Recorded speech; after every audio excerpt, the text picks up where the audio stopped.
situation. Halo, selamat siang dok. Selamat siang, dengan siapa? Perkenalkan dokter, saya Nabila, perawat yang bertugas di ruang resusitasi IGD. Saya ingin melaporkan kondisi pasien atas nama Asep Pratama, laki-laki usia 28 tahun, korban kecelakaan motor.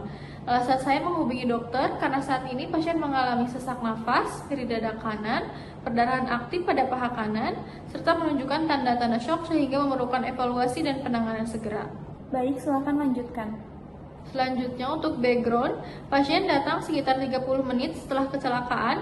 Berdasarkan informasi dari petugas ambulan, pasien menabrak mobil dari arah depan dan terpental kurang lebih 5 meter.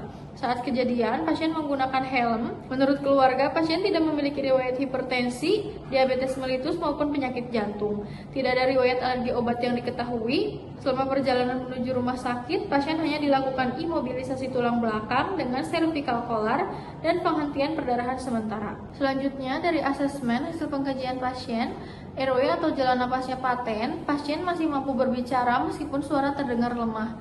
Breathing, frekuensi napas 32 kali per menit, saturasi oksigen 89% tanpa oksigen. Setelah diberikan oksigen menggunakan non-rebreathing mask 10 liter per menit, saturasi meningkat menjadi 94%. Gerakan dada kanan berkurang dan bunyi nafas kanan menurun. Selanjutnya ada circulation, tekanan darahnya 90/60 mm merkuri, nadinya 128 kali per menit, CRT-nya lebih dari 3 detik, kulitnya pucat dan juga dingin. Terdapat ada luka robek pada paha kanan dengan perdarahan aktif sekitar 8 cm. Saat ini perdarahan sudah diberikan balut tekan.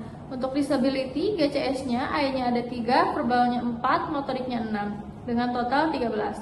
Pupilnya isokor 3 mm, refleks cahaya positif, skala nyeri 8 dari 10.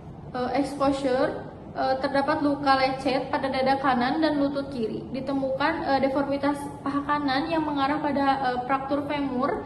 Saat ini pasien telah dipasang 2 jalur infus ukuran besar dan mendapatkan cairan ringel laktat 500 ml.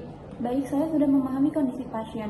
Recommendation, dokter, saya memohon dokter segera datang ke ruang resusitasi untuk melakukan evaluasi pasien. Saya juga mengusulkan untuk dilakukan pemeriksaan foto toraks, foto femur yang kanan, dan pemeriksaan pas ultrasound, analisis gas darah, pemeriksaan darah lengkap, golongan darah, dan cross match.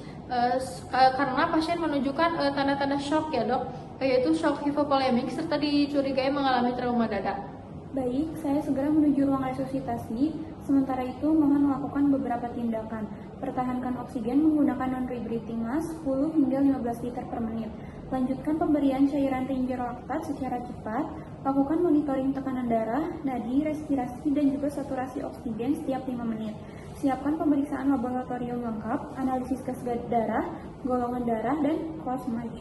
Hubungi radiologi untuk foto toraks dan foto femur kanan.